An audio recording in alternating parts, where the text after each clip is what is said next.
see a waterfall? Who wouldn't like to feel a waterfall spray? Or hear a waterfall roar as tons and tons of water pour onto the rocks below? Sometimes the sun shines on a waterfall, misty spray, and makes a beautiful rainbow. A waterfall forms where a river or stream spills over a steep cliff on the border between the United States and Canada. The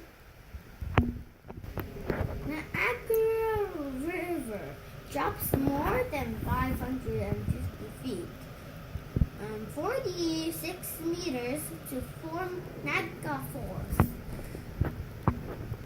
Niagara Falls. Niagara Falls is made up of two falls, the American Falls and the Canadian Falls. The Canadian Falls is also called Horseshoe Falls because of its shape. It is wider than the American Falls. Victoria Falls in Africa is twice as high as Niagara Falls, as much as and much wider. Iguazu Falls in South America is 4 times wider than Niagara Falls.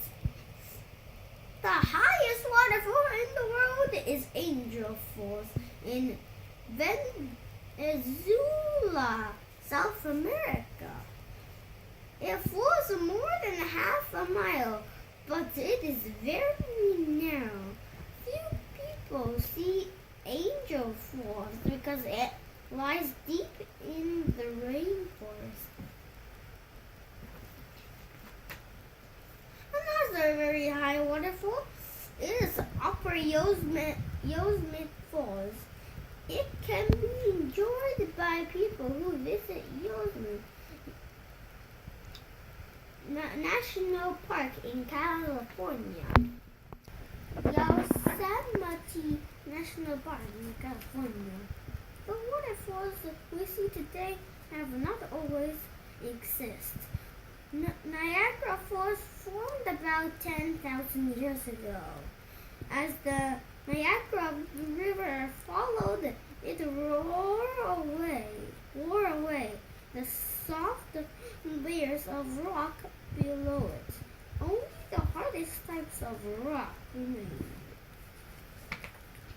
The hard rock formed the cliff that the water spills over. Many waterfalls begin this way.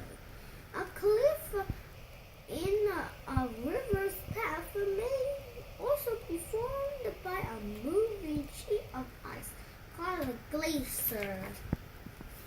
As water tumbles over a cliff, it wears away the rock that makes up the cliff. Every so often, the water loosens a large chunk of rock and part of the cliff collapses. Waterfalls are wonderful too, but they are also useful. In the past, the falling water turned the water wheels, which created power to grind grain. Today, people use the energy produced by waterfalls to create electricity. The power of the water turns turbines such as those above. Would you believe that people have gone over Niagara Falls in a barrel? The man in this barrel went over in 1945. The first person to do was a woman in 1901. Why would anyone want to try such a dangerous stunt? It's enough of a thrill just to watch all the water tumbling over a cliff.